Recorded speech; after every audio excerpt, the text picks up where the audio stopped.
गणपती उत्सवाच्या अगदी काही दिवस आधीच प्लॅस्टर ऑफ पॅरिसवरील बंदी न्यायालयाने उठवल्यानंतर मूर्तिकारांना मोठा दिलासा मिळाला आहे. मात्र हा दिलासा थोडा उशिरा आल्यामुळे मूर्ती निर्मितीच्या प्रक्रियेवर मोठा परिणाम झाला आहे. बंदी कायम राहील या भीतीने अनेक मूर्तिकारांनी काही दिवसांपासून आपले काम थांबवून ठेवले होते. न्यायालयाचा निर्णय येईपर्यंतचा वेळ निघून गेल्याने मूर्ती तयार करण्यासाठी लागणारे साधारण 2-3 महिन्यांचा कालावधी कमी झाला. या वेळेच्या कमतरतेमुळे मूर्तींचा उत्पादन साठा मर्यादित राहिला आहे.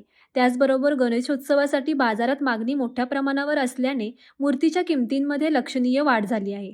मूर्तिकारांच्या मते लहान घरगुती मूर्तींपासून ते मोठ्या मंडपातील गणपती मूर्तींपर्यंत सर्वच प्रकारांमध्ये 15 ते 30% दरवाढ झाली आहे.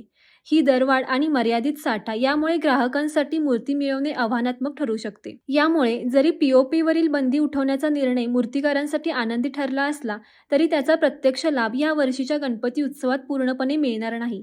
कारण उशीर झालेल्या निर्णयामुळे उत्पादन आणि पुरवठा साखळीवर आधीच मर्यादा येऊन बसल्या आहेत. यावर्षी गणपती कोर्टाने लेट बंदी उठवल्यामुळे गणपतीच्या मूर्त्या खूप कमी तयार झालेली आहे.